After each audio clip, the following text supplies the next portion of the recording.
ପ୍ରତ୍ୟେକ ଗରିବ ପରିବାରରେ ନିଶ୍ଚିନ୍ତ ଭାବରେ ଜଣେ ଏପରି ସଦସ୍ୟ ଥାନ୍ତି ଯିଏ ଉଚ୍ଚ ଶ୍ରେଣୀର ପରିବାରରେ ପରିଣତ କରିପାରିବେ। ଆପଣ ଆପଣଙ୍କ ପରିବାରର ସେହି ବ୍ୟକ୍ତି ହୋଇପାରିବେ।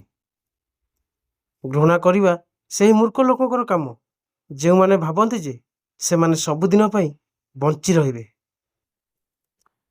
ଆପଣ କେତେ ଦୁଃଖୀ, ଆଉ କେତେ ହତାଶ, ଆଉ କେତେ ଭାଙ୍ଗି ପଡ଼ିଛନ୍ତି, ତାହା କାହାକୁ ଫରକ ପଡ଼େ ନାହିଁ।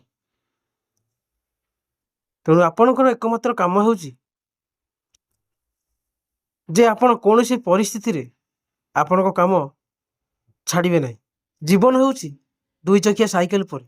ଯେତେ ଦିନ ପର୍ଯ୍ୟନ୍ତ ଆପଣ ଗତି କରିବେ, ସେତେ ଦିନ ପର୍ଯ୍ୟନ୍ତ ସନ୍ତୁଳନ ରହିବ। ଆପଣ ଯେତେ କମ୍ କଥା କହିବେ, ସେତେ ଅଧିକ ଭଲ, ଆଉ ତୁମର କଥା ଗୁଡ଼ିକ ଅଧିକ ଶକ୍ତିଶାଳୀ ହୋଇଯିବ। ତୁମେ କାହାର ଦୟା ଆଉ ଅନୁଗ୍ରହ ଉପରେ ନିର୍ଭର କରି ତୁମର ଜୀବନ ବଞ୍ଚିପାରିବ ନାହିଁ। ତେଣୁ ଆଶା ନ କରି ତୁମର ଜୀବନ ବଞ୍ଚି ରଖ। ପ୍ରତ୍ୟେକ ଥର ଯୁକ୍ତି କରିବା ଏକମାତ୍ର ବିକଳ୍ପ ନୁହେଁ। ତୁମେ କେବଳ ଏତିକି କହିପାରିବ, ମୁଁ ଏଥିରେ ସହମତ ନୁହେଁ। ଆଶା ଏବଂ ବିଶ୍ୱାସ ମଧ୍ୟରେ ସବୁଠାରୁ ବଡ଼ ପାର୍ଥକ୍ୟ ହେଉଛି ଯେ ତୁମେ ଏକ ଭଙ୍ଗା ଆଶାରୁ ପୁନରୁଦ୍ଧାର କରିପାରିବ, କିନ୍ତୁ ଏକ ଭଙ୍ଗା ବିଶ୍ୱାସରୁ ନୁହେଁ। ଯେତେବେଳେ ତୁମେ ଅନୁଭବ କରୁଛ ଯେ ତୁମେ ଯୋଗ୍ୟ ଫଳାଫଳ ପାଉନାହ, ସେତେବେଳେ ନିଜକୁ ମନେ ରଖ ଯେ ତୁମର ପ୍ରୟାସରେ ଏବେ ବି କିଛି ଅଭାବ ଅଛି। ଯଦି ତୁମେ ତୁମର ପିଲାଦିନ ମନେ ରଖିପାରୁନାହ, ତେବେ ତୁମଠାରୁ ସାନ ପିଲାଦିନ ମନେ ରଖିବାକୁ ଚେଷ୍ଟା କର, ଯେପରି ତୁମେ କେବଳ ଗୋଟିଏ ପିଲାଦିନ ଥିଲା। ଯେତେବେଳେ ତୁମେ ବଡ଼ ହେଉଛ, ସେତେବେଳେ ଗୋଟିଏ ଜିନିଷ ଅଛି ଯାହାଦ୍ୱାରା ତୁମେ ନିଶ୍ଚିତ ଭାବରେ ସାନ୍ତ୍ୱନା ପାଇପାରିବ। କେତେକ ସମୟରେ ସବୁକିଛି ପାଇବା ପାଇଁ ତୁମକୁ ସବୁକିଛି ହରାଇବାକୁ ପଡ଼ିବ। କେହି ତୁମର ଟେନସନକୁ ଏତେ ଗମ୍ଭୀରତାର ସହ ନେବେ ନାହିଁ ଯେପରି ତୁମେ କରୁଛ। ତେଣୁ ତୁମେ ତୁମର ଟେନସନକୁ ଅତ୍ୟଧିକ ଗମ୍ଭୀରତାର ସହିତ ନେବା ଉଚିତ ନୁହେଁ, କାରଣ ଚିନ୍ତା କରିବାର ସମୟ ମୂଲ୍ୟବାନ। ଯଦି ଆପଣ କୌଣସି ସମସ୍ୟା ସହିତ ସଂଘର୍ଷ କରୁଛନ୍ତି, ତେବେ ଏହାର ନକାରାତ୍ମକ ପ୍ରଭାବ କେବଳ ଆପଣଙ୍କ ଉପରେ ପଡ଼ିବ, ଏହା କାହା ଉପରେ ନୁହେଁ। ତୁମର ଚିନ୍ତାଧାରା ସମସ୍ୟା ଅପେକ୍ଷା ସମାଧାନ ଉପରେ କେନ୍ଦ୍ରିତ ହେବା ଉଚିତ। ଘୃଣାକାରୀଙ୍କ ଜୀବନ ବହୁତ ଛୋଟ, ତେଣୁ ଘୃଣା କରିବା ପରିବର୍ତ୍ତେ ତୁମର କାମ ଉପରେ ଧ୍ୟାନ ଦେବା ବହୁତ ଭଲ।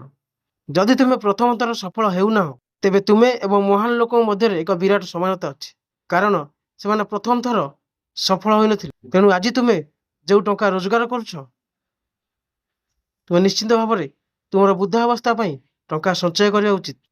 ଏହା ଆଶ୍ଚର୍ଯ୍ୟଜନକ ନୁହେଁ କି ଏହି ସମଗ୍ର ବ୍ରହ୍ମାଣ୍ଡରେ ଆମେ ପ୍ରତି ମୁହୂର୍ତ୍ତରେ ବଞ୍ଚୁଛୁ। ଯେତେବେଳେ ଆମେ କିଛି କରିବାକୁ ଚାହୁଁଛୁ, ଲୋକମାନେ ତୁମ ବିଷୟରେ କ'ଣ ଭାବୁଛନ୍ତି ସେ ବିଷୟରେ ଚିନ୍ତା କରିବା ତୁମର କାମ ନୁହେଁ। ଯଦି ତୁମେ ସେମାନଙ୍କର କାମ କରୁଛ, ତେବେ ତୁମର ଯତ୍ନ କିଏ ନେବ? ଯଦି ତୁମେ ଭବିଷ୍ୟତରେ ପଛକୁ ନ ଫେରି ବଞ୍ଚିବାକୁ ଚାହୁଁଛ, ତେବେ ନିଶ୍ଚିତ ଭାବରେ ତୁମର ବଡ଼ମାନଙ୍କ ସହିତ ସମୟ ବିତାଇବ, କାରଣ ଅଭିଜ୍ଞତା ବୟସ ସହିତ ଆସିଥାଏ। କେବଳ ତୁମେ ନିଜେ ତୁମର ଖୁସିର ମାଲିକ। କ୍ଷମା କରିବାକୁ ଶିଖ। ଯିଏ ଠିକ୍ ଅଛି, ସେ ହିଁ କ୍ଷମା କରିପାରିବ। ଜଣେ ବ୍ୟକ୍ତି ନିଜ ଭୁଲ ପାଇଁ ନିଜେ ଓକିଲ ହୁଏ, ବରଂ ଅନ୍ୟମାନଙ୍କ ଭୁଲ ପାଇଁ ଜଣେ ବିଚାରପତି ହୁଏ। ମୁଁ କେବେ ମୂର୍ଖଙ୍କ ଦୋଷ ଖୋଜି ପାଏ ନାହିଁ, କାରଣ ଯଦି ତୁମେ ଏପରି କର, ତେବେ ସେମାନେ ତୁମକୁ ଘୃଣା କରିବେ। କିନ୍ତୁ ଯଦି ତୁମେ ଜଣେ ଜ୍ଞାନୀ ବ୍ୟକ୍ତିଙ୍କ ଦୋଷ ଖୋଜ, ତୁମକୁ ଘୃଣା କରିବା ପରିବର୍ତ୍ତେ ସେମାନେ ତୁମକୁ ଧନ୍ୟବାଦ ଦେବେ। ଅନେକ ଥର ଏପରି ହୁଏ ଯେ ତୁମେ ହାରୁଥିବା ଭଳି ଅନୁଭବ କର, କିନ୍ତୁ ବାସ୍ତବରେ ତୁମେ ସେହି ମୁହୂର୍ତ୍ତରେ ସଫଳତାର କେତେ ନିକଟତର ତାହା ମଧ୍ୟ ଜାଣିନଥାଅ। ଏହି ଦୁନିଆରେ ସବୁଠାରୁ ସୁନ୍ଦର ଜିନିଷଗୁଡ଼ିକୁ ଦେଖାଯାଇପାରିବ ନାହିଁ କିମ୍ବା ସ୍ପର୍ଶ କରାଯାଇପାରିବ ନାହିଁ, ସେଗୁଡ଼ିକ କେବଳ ଅନୁଭବ କରାଯାଇପାରିବ। ଯଦି ତୁମେ କୌଣସି ବ୍ୟକ୍ତିଙ୍କ ପ୍ରକୃତ ସ୍ୱଭାବ ଜାଣିବାକୁ ଚାହୁଁଛ, ତେବେ ତାକୁ କୁହ ଯେ ମୁଁ ବର୍ତ୍ତମାନ ଅସୁବିଧାରେ ଅଛି। ଏହି ଦୁନିଆରେ ତୁମର ମୃତ୍ୟୁ ପରେ 4 ଜଣ ତୁମ ସହିତ ଶେଷ ପର୍ଯ୍ୟନ୍ତ ଚାଲିବେ। ତୁମେ ତୁମର ସାରା ଜୀବନ ଏହି କଥା ଭାବି ବିତାଇଲ ଯେ ଯଦି ମୁଁ ଏହା କରେ, ତେବେ 4 ଜଣ କ'ଣ କହିବେ? ଯଦି ମୁଁ ଏହା ନ କରେ, ତେବେ 4 ଜଣ କ'ଣ କହିବେ? ଯେତେବେଳେ ମୃତ୍ୟୁ ଆସିଲା, ମୁଁ ବୁଝିଗଲି ଯେ କେବଳ 4 ଜଣ ଲୋକ ରାମ ନାମ ସତ୍ୟ ହେ କହିପାରିବେ। ଯଦି ତୁମର ପତନ ଯୋଗୁଁ କୌଣସି ସମ୍ପର୍କ ପ୍ରତିଷ୍ଠିତ ହୁଏ, ତେବେ ନତମସ୍ତକ ହୁଅ। କିନ୍ତୁ ଯଦି ତୁମକୁ ପ୍ରତିଥର ବିନା ଦୋଷରେ ନତମସ୍ତକ ହେବାକୁ ପଡ଼େ ତେବେ ବନ୍ଦ କର। ତୁମେ କଷ୍ଟକର ସମୟରେ ଅମଳ କର ନା ଭଲ ସମୟରେ? ଏ ଦୁନିଆ ଏକ ଅଜବ। ପଥର ଦେବତାଙ୍କୁ ପୂଜା କରାଯାଏ ଏବଂ ଜୀବନ୍ତ ଦେବତାକୁ ବାଡ଼ିରେ ପିଟାଯାଏ। ଗୋଟିଏ ସମୟ ଥିଲା ଯେତେବେଳେ ପିଲାଦିନର ରବିବାର ବହୁତ ଆରାମଦାୟକ ଥିଲା ଏବଂ ଏବେ ଏହା ଦେଖାଯାଉଛି ଯେ ତାହା ମଧ୍ୟ ଅପବିତ୍ର ହୋଇଗଲାଣି। ଜୀବନର ସବୁଠାରୁ ଗୁରୁତ୍ୱପୂର୍ଣ୍ଣ ଶିକ୍ଷା କେବେ ବି ପୁସ୍ତକରୁ ଶିଖାଯାଏ ନାହିଁ। ଅସୁବିଧା ସମୟରେ କେବଳ ଶୁଭେଚ୍ଛା ନୁହେଁ ବରଂ ସାହାଯ୍ୟ ଆବଶ୍ୟକ। ଯଦି ଆପଣ ସେମାନଙ୍କୁ ସମର୍ଥନ କରିପାରିବେ ନାହିଁ ତେବେ ଅବାଞ୍ଛିତ ପରାମର୍ଶ ଦିଅନ୍ତୁ ନାହିଁ। ଯଦି ଆପଣ ଆପଣଙ୍କ ଜୀବନରେ ଉନ୍ନତିର କୌଣସି ସଂକେତ ଦେଖୁନାହାନ୍ତି ତେବେ କେବଳ ଖୁସି ରହିବା ଶିଖନ୍ତୁ। ଆପଣଙ୍କ ପିଲାଦିନରେ ସମସ୍ତେ ଆପଣଙ୍କୁ ଭଲ ପାଇବେ। ଆପଣଙ୍କ ମୃତ୍ୟୁ ପରେ ସମସ୍ତେ ଆପଣଙ୍କୁ ଭଲ ପାଇବେ। ନିଜର ମୂଲ୍ୟକୁ ମୂଲ୍ୟ ଦେବା ଶିଖନ୍ତୁ। ଶିକ୍ଷା ହେଉଛି ଏ ଦୁନିଆରେ ଏକମାତ୍ର ବନ୍ଧୁ ଯିଏ କେବେ ବିଫଳ ହେବ ନାହିଁ। ପଡ଼ିଯିବାରେ କୌଣସି ଲଜ୍ଜା ନାହିଁ।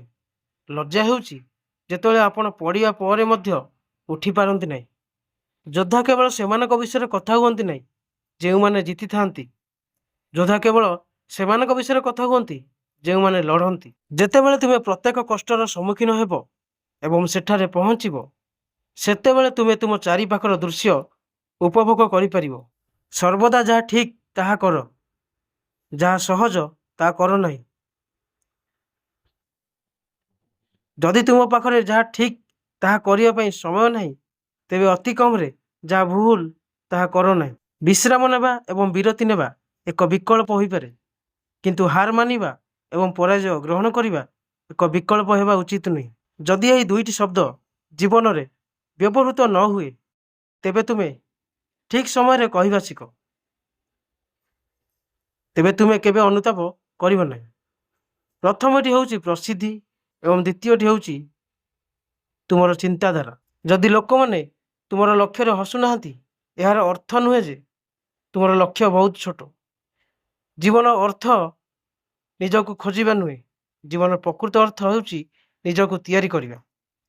ଅସୁବିଧା ସେମାନଙ୍କ ଠାରୁ ନୁହେଁ ଯେଉଁମାନେ ତୁମକୁ ସମର୍ଥନ କରନ୍ତି ନାହିଁ। ଅସୁବିଧା ସେମାନଙ୍କ ଠାରୁ ଯେଉଁମାନେ ତୁମକୁ ସମର୍ଥନ କରିବାର ଅଭିନୟ କରନ୍ତି।